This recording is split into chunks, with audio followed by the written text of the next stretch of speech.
விசுவாசத்தை காத்துக்கொண்டேன். ஆண்டவராகிய இயேசு கிறிஸ்து தமது சீடர்களை பார்த்து தேவனிடம் விசுவாசம் உள்ளவர்களாக இருங்கள் என்றார். மார்க் 11:22. விசுவாசம் நம் ஆவிக்குரிய வாழ்க்கைக்கு அடிப்படையானது. அப்போஸ்தலர் பால் திமோத்திக்கு எழுதும்போது விசுவாசத்தை பற்றி சற்று விவரமாக எழுதினார். 2 தீமோத்தி புத்தகத்திலிருந்து அதை கவனிப்போம்.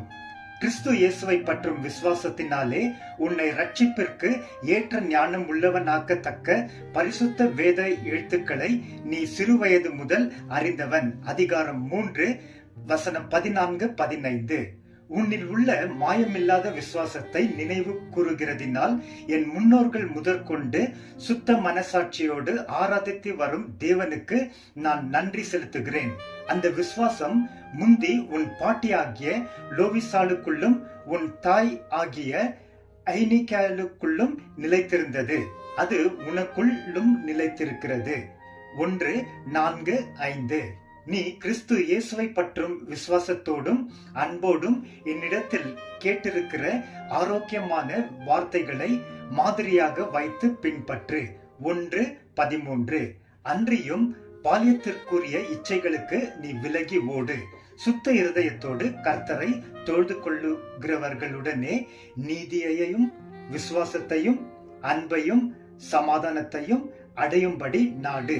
2:22. சீர்கேடான வீண் பேச்சுகளுக்கு விலகி இரு.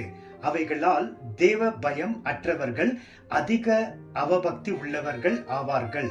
அவர்களுடைய வார்த்தை அழுகல் நோயை போல பரவும். இமெனேயும் பிலேத்தும் அப்படிப்பட்டவர்கள். அவர்கள் சத்தியத்தை விட்டு விலகி சிலருடைய விசுவாசத்தை அழித்து போடுகிறார்கள்.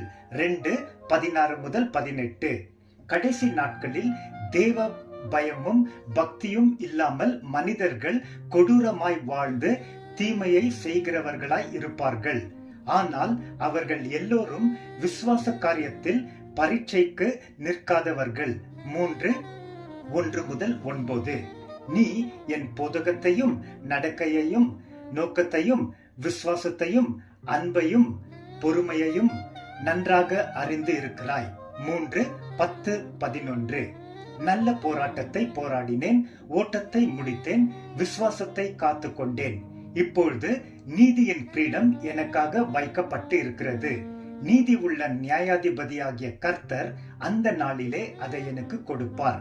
எனக்கு மாத்திரம் அல்ல, அவருடைய வருகையை விரும்பும் அனைவருக்கும் அதை கொடுப்பார். 4:7-8.